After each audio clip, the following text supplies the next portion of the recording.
welcome back to my podcast, Esme's Country Life. In today's episode, we're going to be talking about my trip to a theme park this week. Also, I'm going to be giving you an update on my cockerel, Johan, and we're going to be talking about how the other day when I was driving, I was pulled over, which my dad is looking very concerned at me right now. Don't worry, all is well, all is well. But anyway, before we begin, I just want to say a huge thank you to the sponsor of the podcast, Red Post. Red Post is an equestrian and country store based in the UK, and they also ship all over the world. And did you know that Red Post actually have an app? And if you're new to the Red Post app, on your first order, you do get a discount. They're also on the Red Post app, you are the first to get lots of deals. Also, dare I say it, but Black Friday is next month. It's coming. So keep your eyes peeled for those sweet deals. But anyway, go and check out Red Post Equestrian at redpostequestrian.co.uk. Anyway, let's get into today's episode. Now, the first story I'm going to talk about is probably the one about me getting pulled over in my car the other day, because I know a lot of people are going to be concerned. Do not worry, I'm just going to put it out there. I was not doing anything illegal and I was not doing anything naughty. So, because I am Mrs. Goody Two Shoes.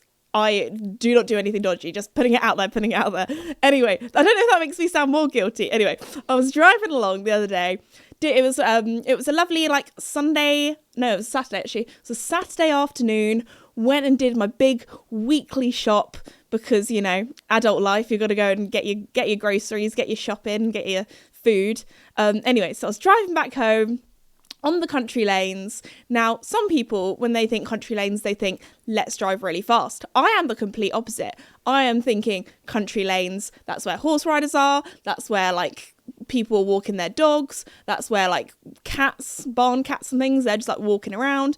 Also, lots of animals, that kind of thing. So, I know that some people are absolutely ridiculous drivers on country lanes because they know that, I don't know, there's not really any police officers there doing speed checks or that kind of thing. And also, a lot of country lanes, it's like those videos that you see on the internet, which is imagine showing this country lane to an American and telling them that you can go 60 miles per hour on this road. This road basically has no speed limit, but it's not a single way track either. There's only enough room for one car, but you can go both ways and you can go 60, and that is the law. But anyway, that's what the country lanes are like around where I am. It's proper twisty turny. Also, when there's a really tight bend, there's a lot of kind of blind corners. You best believe I'm going 5 miles per hour around those corners, because there have been so many times where I've gone around those corners and somebody has been herring and tearing and driving way too fast around the corner, and I have been able to stop very quickly, and they haven't, and they have gone into hedges.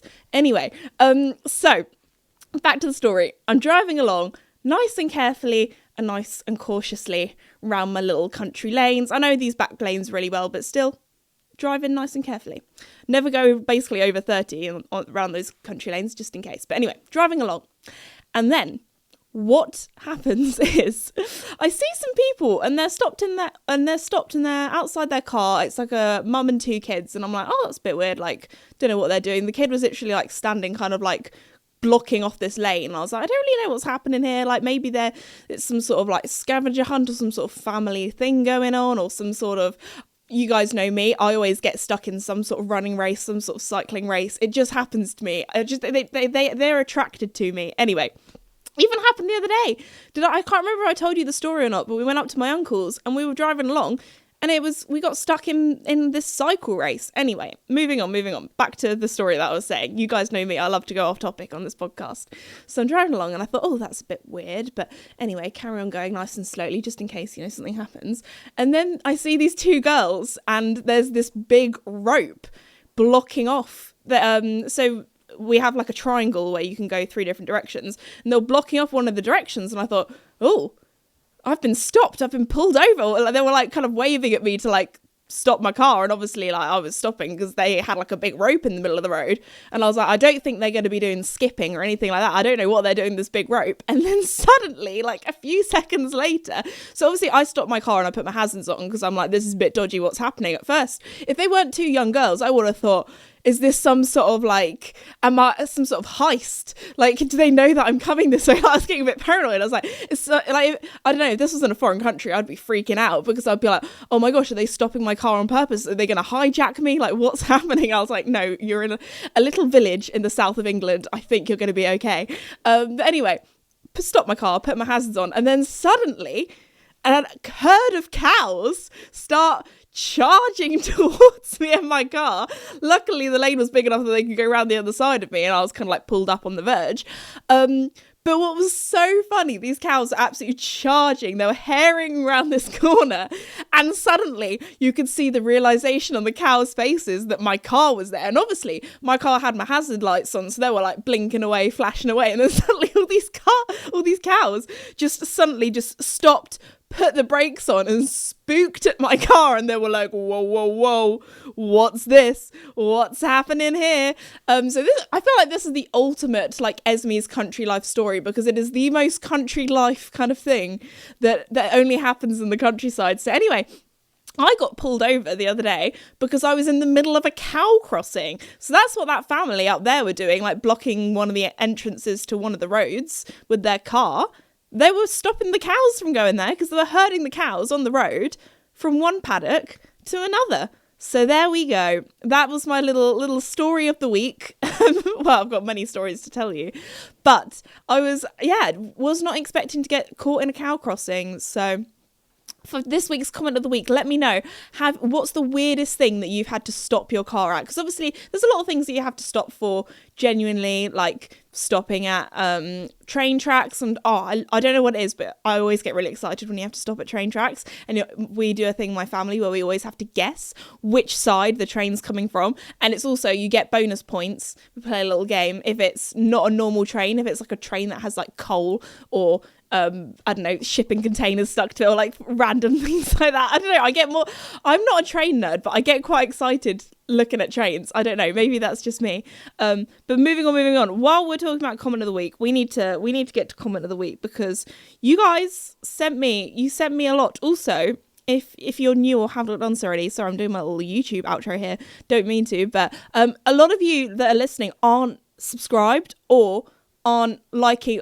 All the things are different. There's so many podcast providers that my podcast is on. You guys listen to it everywhere, but if you could rate it 5 stars or like it or follow it or whatever the thing is that you have to do to be like, yeah, this is some good stuff, I would really, really appreciate it if you did that. Thank you. But anyway, on to comment of the week, and let me tell you, there were a lot of comments of the week, but this one is from Lee, and Lee says, "Hi Esme."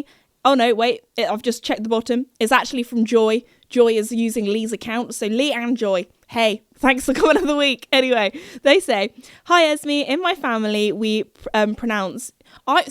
This word, I feel like I pronounce in a weird way anyway.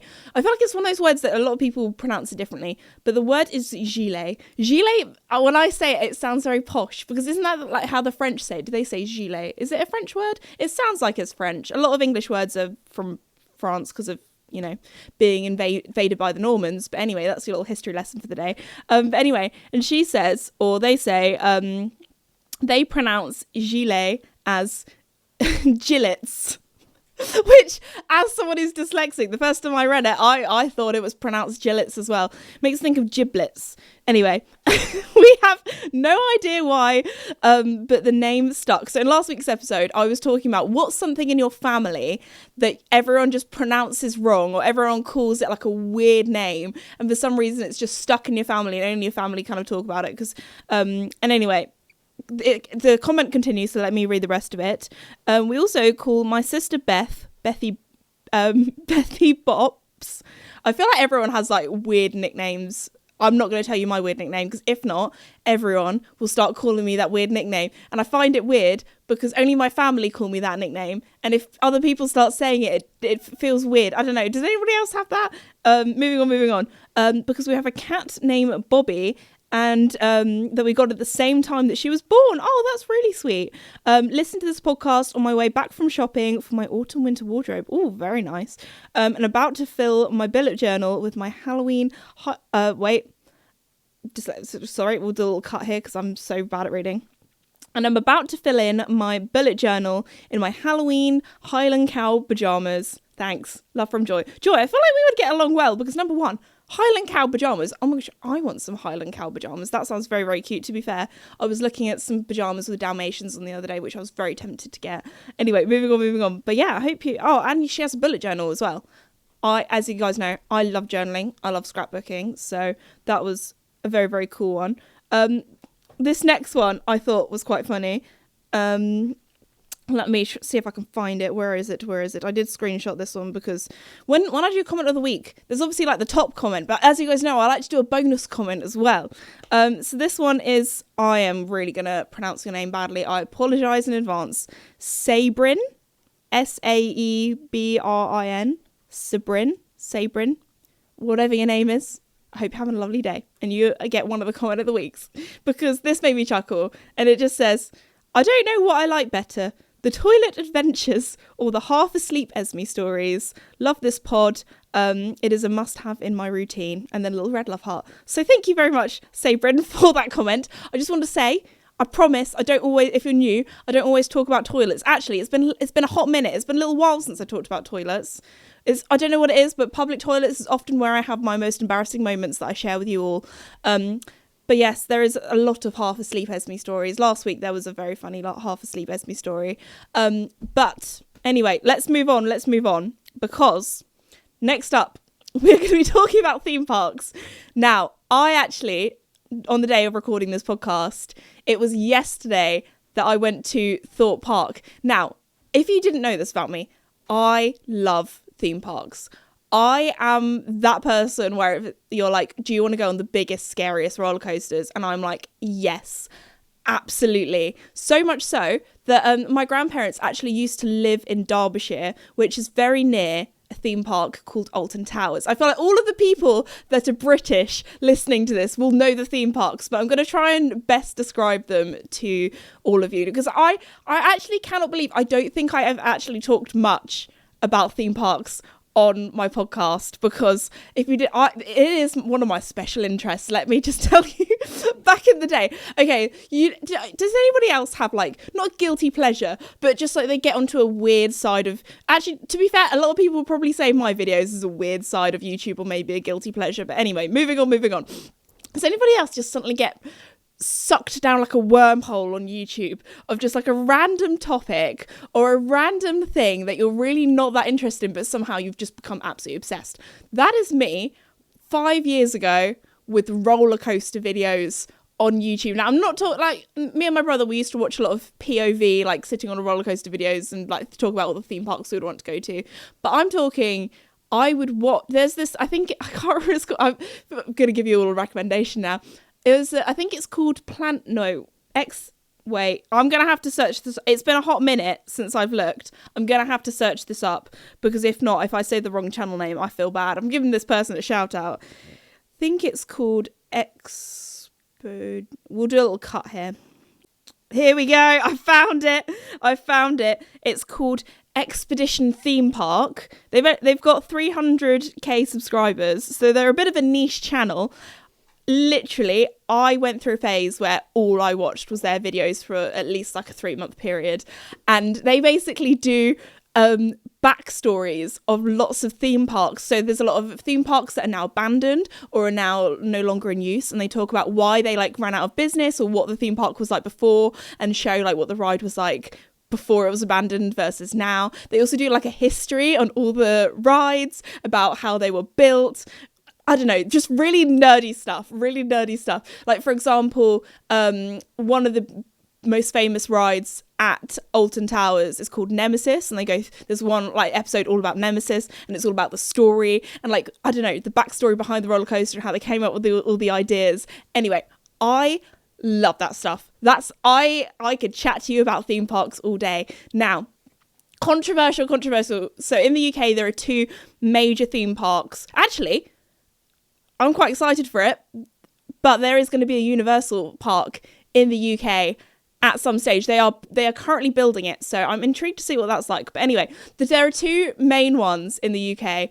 It is Alton Towers and Thorpe Park. Thorpe Park is the one that I live nearer to, so technically that's my home park, but to me in my heart, Alton Towers is my home park, because when I was a kid, we would go to Alton Towers every single summer. Like, that is my Disneyland. That is my childhood. You know how some people, they get really excited about going to Disneyland and they go like every year? That is me with Alton Towers. Now, they actually have quite a lot of like themed areas at Alton Towers, and the thing that I really like about it is I do think it's better than Thorpe Park. I'm sorry, it's controversial, I know, but they have like everything for the whole family. So when I was younger, because obviously I have a younger brother, when I could go on the big rides and he couldn't, he could still go round the kiddie fun bit and still have a great time. When Thorpe Park, I would say you have to be over 1.4 meters? Yeah, to go on the big ones. You have to be 1.4 meters to go on the big rides. And at Thorpe Park, there's only really big rides, which is great because I like the big rides. But also, sometimes you like to go on the fun little ones, maybe after you've had your lunch, while your tummy's settling down, or, you know, just to break it up a little bit, to make the big rides seem bigger. Sometimes it's good to go on the smaller ones. So anyway, I'm just going to be nerding out about theme parks for not the rest of the podcast. I do have some other stories as well, but strap in, kids. It's going to be a bumpy ride. Anyway, sorry, that was so cringe. Okay, moving on. So, Alton Towers is one of the first theme parks in the UK, and it's actually, I'm pretty sure, at a castle. So if you could imagine, like, you know, like Disneyland, that has a fake castle. Like, obviously, it's kind of a real castle. They built it. Like, all castles are built. But this is like an oldie-woldy. It's probably not even that old, but compared to some of the castles in the UK. But still, it's like, it's over 100 years old, I'm pretty sure. Is it not? How old is the castle? It's a pretty cool... Wait, I need to get my facts right here. I don't want to be lying on the podcast. Yes, I was right. The Alton Towers castle structure was built in 1814, making it 211 years old. That's quite cool. That is quite cool. So anyway, it's got a castle that's over 200 years old. So for most places, that's compared to America, it's older than basically America almost. Anyway, so if you can imagine, beautiful castle, beautiful grounds as well. Like, one of the things that I love about it is there are woods, there are gardens, like literal like Alice in Wonderland style kind of like gardens. There's also like a pond that you can go to, but also the park is so big because obviously it's in all of this lovely woods. You have to get from one area to the other using a cable car.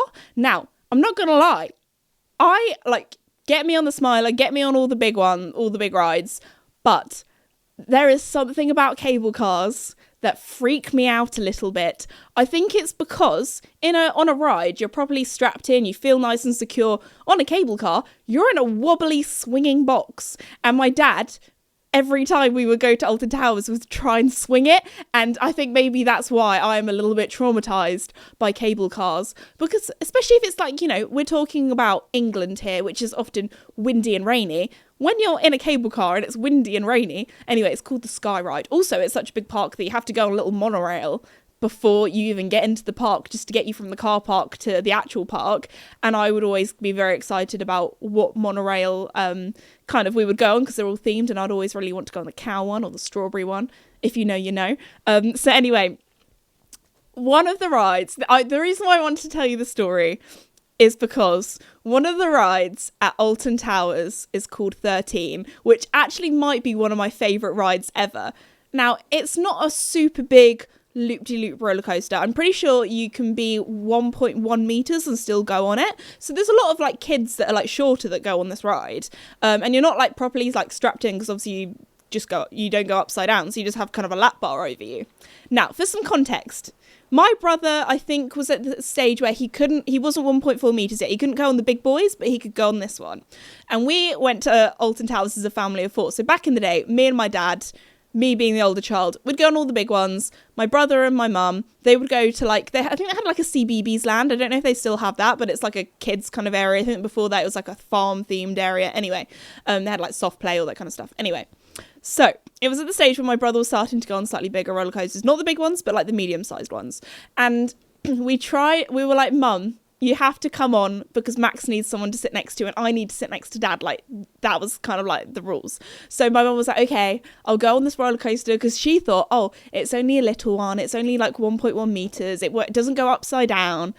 all's well. Now, there are going to be some spoilers for this roller coaster, but this roller coaster has been around for like over 10 years, I want to say. So if you haven't been on it yet, then sorry, I'm going to tell you what happens in this roller coaster. But anyway, so we go on in, and it's actually quite like, the thing I love about Alton Towers is all of the rides. This is not an ad for Alton Towers, by the way. I'm just a big fan. But all of the rides, they are like they're really well themed. Like, for example, Wicker Man, before you go in, you watch like a little show, and all of the rides kind of have like a different theme and a different story, and they're often quite dark stories as well. So like 13, it's quite creepy when you're in the queue, because they do like, they have like a little whispering like voice actor going like, if you go down to the woods today, you better not go alone.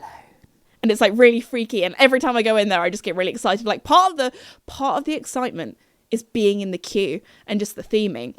And I'm pretty sure they have a thing that like, they have like lights that kind of flicker, and then they kind of like zap and make a noise, and that always makes me jump. Like, a jump scare will always get me. They're the things that freak me out the most. So anyway, it's like, for a ride that smaller children can kind of get on, it is a little bit creepy, it's a little bit spooky. So anyway, we get in, we're strapped in, we're locked in. And my brother was like, oh, I'm only little, you'll be fine, Mum. Because my mum hates roller coasters. She hates them so much. But she was being brave for her little boy. And anyway, we go on. Literally, like, I was saying to my parents, because I was retelling them this story at lunchtime before recording this podcast, because I was like, I need to talk about this in the podcast. But anyway, and I was saying, if I could relive one of my days on this earth again, it would this day would be up there, because I have like, the only way I can describe this is, it felt, I was laughing on the inside, because I knew I wish I could see my brother's cheeky grin as he turned around and said to my mum, I lied to you. This ride has a drop and it goes backwards in the dark. Now, the two things my mum hates is the dark and going backwards, and also the drop as well. So my mum, I could just see my mum's face, and because they were in front of me, and my brother was like, he was grinning like the Cheshire Cat. He thought, this is the funniest thing ever. Me and my dad were cackling behind them, like, we actually could not believe that we managed to persuade my mum to go on this ride. And then my mum was just holding on the whole time for dear life with her eyes closed. And to be fair, the ride, it does go very fast. There's lots of ups and downs, and sometimes controversial, but I think on roller coasters, when you go up and you go down, like, the ups and downs, I think are more fun than the loops. I don't know. Maybe. I just think you get more G, you know? Anyway, moving on. So, it goes around, goes quite fast, goes all the way around. And then you kind of pull into a station, and if you're new to the ride, or you've never been on the ride before, you think it's the end of the ride, because normally at the end of the ride you pull into a station, that kind of thing, and there are all these like hooded figures in the station as well, so it's really creepy. And then suddenly there's a cracking noise, and the ride drops like by quite a few meters, and it's like quite a big drop as well. And if you've never been on the ride before, it is a jump scare. You do not expect this to happen. And it's that kind of drop where you don't actually go down that far, but your tummy definitely gets left behind. And then after that, you go backwards in the dark for the rest of the ride. And my mum was just hating it so much. And my brother was having the best day of his life. Like, we were just all laughing the whole time. My poor mother, my poor mum, was just like, I'm never trusting you ever again with roller coasters. And I think that's the last ride she's ever been on in her entire life so far. So there we go. Because actually before that we went on, if you are an Alton Towers fan, you'll know the ride that I mean. They have this ride called the Runaway. Is it called the Runaway Mine Train? Is it called? Yeah, I'm pretty sure it is. Because I know they have one at Disneyland that I'm pretty sure is called the same thing or something similar. But anyway, or maybe I need to double check this. But is it called? Yeah, I'm pretty sure it's. I want to fact check. It is called the Runaway Mine Train. Now, the thing about this ride is, you don't just get to go round once. You don't just get to go round twice. You get to go round 3 times. And the best thing is every time you get to go round again, because it's such a quick ride, the person who's like, I don't know, on the little speaker goes, choo choo, and it's like a proper like Midlands accent as well, which makes it even better. So anyway, that ride has so many good memories. It's like, it doesn't go fast, it doesn't go upside down. I mean, it goes relatively fast, but it's brilliant. But anyway, okay, so I need to go back to Thorpe Park, which is where I went yesterday, which, don't get me wrong, I love Thorpe Park, but it's not quite Alton Towers. It doesn't have the magic of Alton Towers. Thorpe Park, in comparison, so Alton Towers it has a beautiful castle, it has beautiful grounds, beautiful woodland, gardens, that kind of thing. Like, even my grandparents would come to Alton Towers with me because they just want to look around the gardens. Maybe not so much in like later years because it's quite expensive to get in just to look at a garden, but when, you know, we were younger kids and things. But then in comparison, Thorpe Park is supposed to be designed that it's like on an island, because when you first walk in, you walk over a bridge and you walk over kind of like a big lake / river that's kind of surrounding it. But Thorpe Park, in comparison, it's outside London. It's basically like a big concrete theme park. There's no woodland, there's no castle, but the rides there are epic. Like, they have some of the biggest coasters. Actually, I'm pretty sure Hyperia, which is the new one that I went on for the first time yesterday, is the tallest coaster in the UK. That is very, very cool.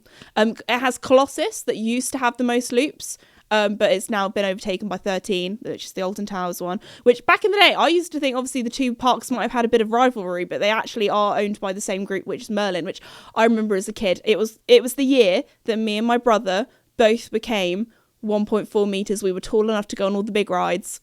We got a Merlin pass and we did all of the theme parks basically in the UK. So with the Merlin, again, this is not an ad, but it does sound like an ad. It sounds like an ad. But I just remember that being obviously these passes are very expensive. So I remember that being like our Christmas present one year. And we just did all the parks in one year. And then after that, my mum and dad were like, okay, we've done them now. We're not getting a pass next year. We've done it. We milked that pass, because there's also like all of the dungeons that you can go in. So we went in like the London dungeons, which is, if you don't know what that is, it's kind of like it's a little bit like a Halloween scare maze, but they run it all year round. But also there's a lot of like history. So the London ones, they do a lot of stories about London from the past and history, but it's also quite scary. And there's a few rides as well, which is quite cool. Like, they have a drop ride and like a little boat ride. They have like stories about the plague and Sweeney Todd and all that kind of stuff. Anyway, moving on. So we did all of that in one year, and I just remember that being such a fun year, going on all the rides, doing all the things. But anyway, I need to tell you. Oh, sorry, I forgot to put silence on set. Sorry, guys, I'm just that popular. I'm getting all my texts through while recording the podcast. Anyway, so I need to tell you about my day yesterday, because I think we might have done. Now, if you are a theme park enthusiast, you will know that there is an order to do all the rides, to do the best ones first, which ones to do, what order. Now, I think we finessed the system yesterday. So, went with my boyfriend yesterday, and we had a bit of a discussion about which one to do first, because back in the day when I would go with my family, we would always do the newest ride first, because we knew that was going to be the most popular. So like last time I went to Alton Towers, we did Wicker Man first, because that's the newest ride. And I was saying we should do Hyperia first, because that's the newest ride. And then he was like, that's a good idea, but Hyperia is the best ride. It's the tallest one, it's got loads of loops. The issue is, if you do that first, everything after that seems like a letdown. And I was like, I see what you mean now. So we were like, okay, this was our plan, and it was a very good plan. So if you want to copy my plan, if you're ever going to Thorpe Park, you're welcome to. You can steal it. So we were there, absolute keen beans, both absolute theme park roller coaster nerds, love it. We were there, bang on 9 o'clock, which is when the park opens. Then after that, we had a little wander around once we got in. Obviously, you have to go through security, get your passes checked, that kind of thing. Then once you're in, we were waiting at the gates, and they opened the gates just before 10 because the rides open at 10. So we were there waiting like absolute keynos. We were so excited. Now, if you've been to like Disneyland before or parks like that, I'm pretty sure at Universal, when I went at the beginning of the year, they do a thing. I think at Disney it's called rope drop. Some places call it different things. But anyway, when basically they let the people out, like release the Kraken, they let everyone out. A lot of parks, I'm pretty sure at Disney, they shout at you if you run. You just have to like speed walk.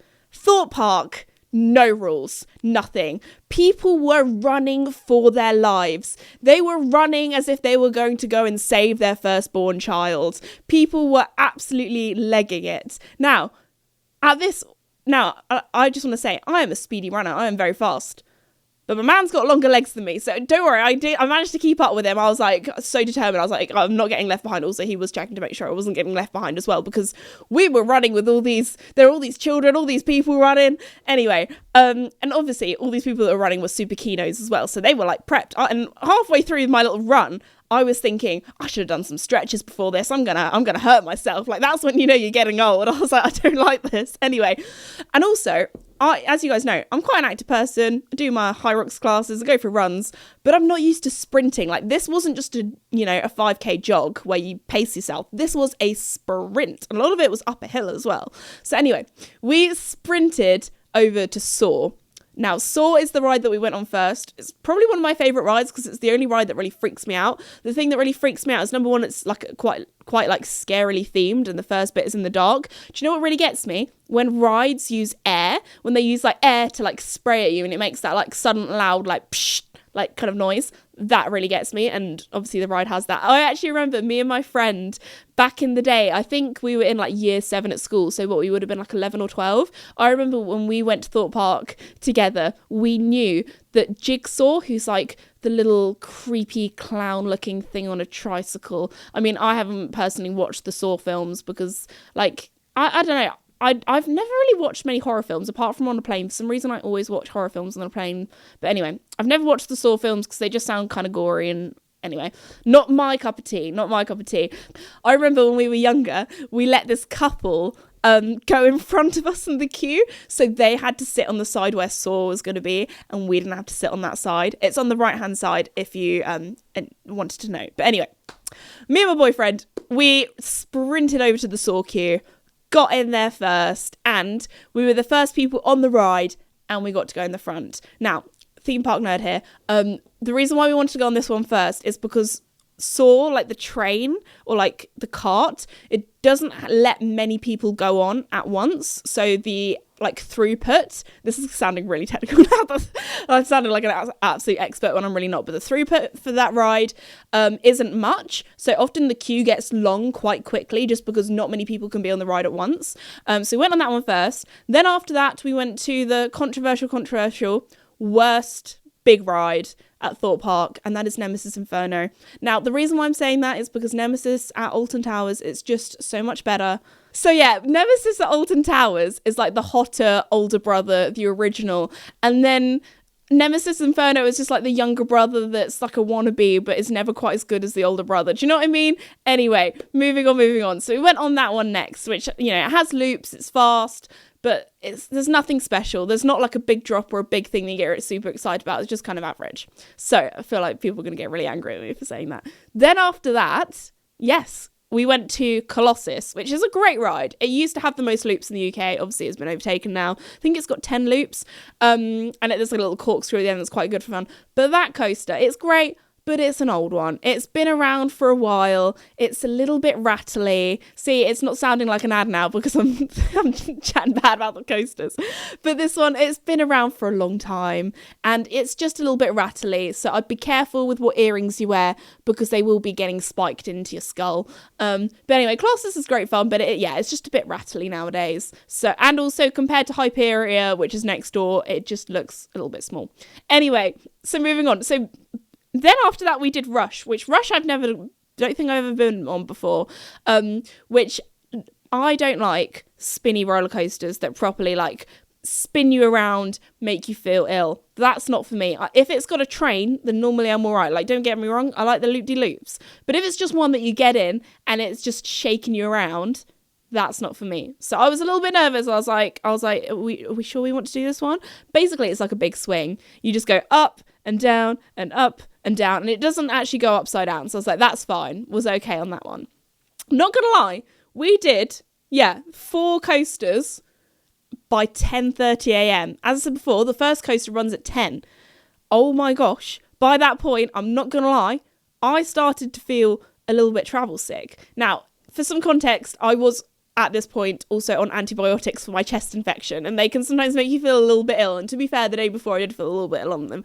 So I want to believe that it was the antibiotics that made me feel a little bit travel sick, when actually it probably was because I was being shaken around a lot. And when I told my dad this, he was like, no, it's because you're getting old and that's just what happens. And I'm not old. I'm still under 25, which means I'm in the young people version of the X Factor. So that's how I'm saying I'm still young. But anyway, moving on. So by that point, after that, we were like, okay, what ride do we do next? Next, we did the Swarm, which back in the day when I used to go to Thorpe Park a few years back, that would always be the first one to go on, because I remember when that ride was new and that was the one that everyone wanted to go on. Now, Swarm was great, but by the time we got there, the queue was an hour. And actually, it's quite a good one. Like that one, I will, take my hat off to Thorpe Park. It is a well-themed ride. When a lot of the other ones, you're in the queue and, a queue's a queue. When this one, there's like TVs that you can watch. So the theme of the Swarm is kind of like the world has been like taken over. So that, for example, they have a helicopter that's like just in the middle of the ride, which is quite cool. You go through like a billboard. There's also a upside down ambulance. There's a fire truck, a fire engine that's all smashed up. Like, it's very cool. It's kind of like a apocalyptic vibes. And also there's a TV being like as if there was an emergency going on in the world. It's very, very cool. So I thought, you know what, number one, it's quite a good fun queue to not mind hanging about in. And number two, I was grateful for a little bit of a rest between the rides, because I can't lie, I was feeling a little nauseous. But actually, that queue went really quickly. I always do think when the queues say it's an hour, it's never an hour. It's always like lower than it actually says, which I think is definitely the better way around to be, because you don't want to get in a queue and then it's actually longer than expected. So anyway, went on that. Then after that, my boyfriend did not want to go on this ride, but I wanted to go on it because we'd, number one, been on like almost all the big ones at this point. And sometimes, as I said before, it's nice to go on a little one to break it up. So this next one is the Walking Dead ride. It used to be called X No Way Out, it's like it's again, no loops, small, doesn't actually go that fast, but it's in the dark and it's inside. And at this point it was starting to rain, so I thought this would be a perfect one to go in. And also, it's coming up to Halloween, so being kind of zombie themed, it's a little bit spooky. And I tell you what, I actually found that one probably the most scary out of all the rides, because there's jump scares and it's in the dark and there's like the air that goes tss, like that kind of thing. Like, that gets me. Like, going really high, I don't want to sound like, I'm out here being like, I'm so brave, nothing scares me.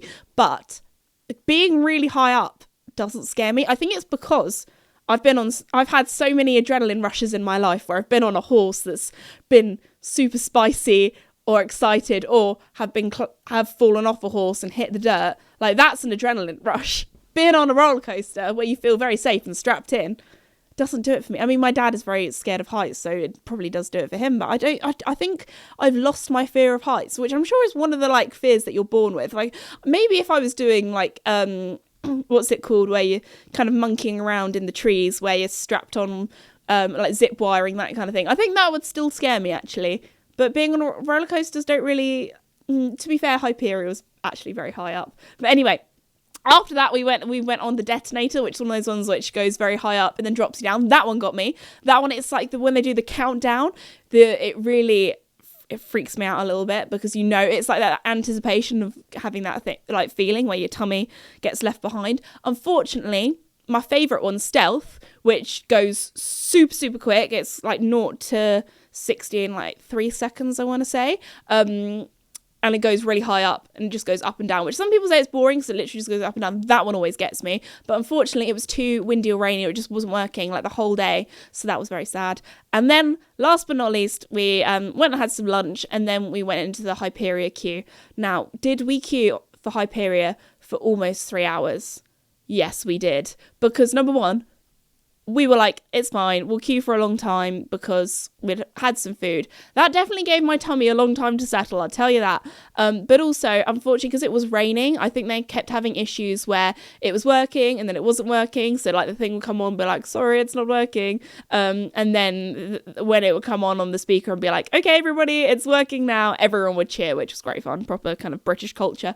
But anyway, luckily we did manage to go on. Obviously, they wanted to make sure everyone's safety was top priority. so that's why they had to stop it at certain times, because I think it was too windy, because obviously it's a very high coaster. So anyway, that got me, because number one, it had been stopping and starting all day. That was probably the coaster that made me the scaredest, because when we were at the top of the kind of hill where you start off, it is high, and that one's taller than Stealth, if you didn't know. The Stealth is very high up, but this one's even taller. So anyway, when we were going up the hill and I could feel the wind on me, I was like, oh wow. Anyway, was very, very good. Had a great day. So anyway, now I should probably wrap up my waffle now of theme park chat, because if you're not into theme parks, you can be like, Esme, this is not what I signed up for. Don't worry, this is not a theme park podcast. It's normally talking about my country life with the horses and the animals and all of the weird and wonderful things that I get up to. But anyway, I've enjoyed this. I mean, I enjoy all my podcasts, but I've had fun nerding out about roller coasters today. But anyway, Hyperion was a great ride. Theming could be better. The Alton Towers theming is great. Anyway, moving on. Next up, I'm going to be doing a little update on Johan the cockerel, because a lot of people have asked for an update on Johan actually in the comments. So if you didn't know, Johan is our cockerel that we've had, I don't know, for a little while now, probably half a year now. We've had him quite a while. Now, Johan recently has got extra sassy, so much so that the other day I was having my morning coffee, planning the day on my phone, sitting in my mum and dad's kitchen. And he comes waddling, or did cockerels waddle? Strutting, that's probably a better word to say. He came strutting up to the door and started cock-a-doodle-ooing at me and then staring at me. Because even though the chickens have their food that they eat, Johan likes to eat the bird seed that we give out to the birds, which is like, okay, fair enough. You eat what you want to eat, mate. And the bird seed had run out. So he came up to the door. This is like a glass kind of door. Came up to the door and started cock-a-doodle-ooing at me and just staring at me. So anyway, I went, unlocked the door, opened it up, went round the corner to go and get some seed, where we keep the bird seed. He walks, he struts into the kitchen. And I haven't actually told my family this, because I was like, they're going to shout me for having a cockerel in the kitchen. Well, my mum will anyway. She'll be like, that's not very hygienic. Anyway, so Johan follows me into the kitchen and he sees all of this bird seed. And I was like, I need to get him out of here. So I was like, before he starts, just jumping in the seed bin. So I have to kind of shuffle him out of the kitchen before my mum sees, and then put some bird seed out, and then he just went to the bird seed. So all was well. But we had a little I was going to say a chicken escaping. He didn't escape, he barged in. So anyway, Johan is getting too sassy. He knows that if he cock-a-doodle-oos, and he knows that if he comes up to the door, he will get what he wants, which is some bird seed. But anyway, on that note, before we finish, I just wanted to say I will be at the London International Horse Show. I actually don't have many meet and greets left. The weekend that this podcast goes out, I'm at Cambridge, and then I'm at Bluewater for my book signing, and then it's only the London International Horse Show left. So anyway, if you didn't know, I have a discount code for you all. It is ESMELON25.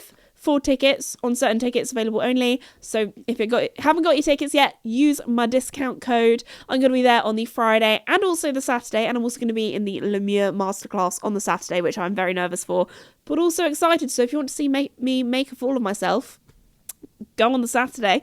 But anyway, yes, very, very much looking forward to that. I actually cannot believe how quickly this year has gone, because really, we've only got 2 months left of the year. Really, because the last week of December, that doesn't count. That's the limbo time when time does not exist.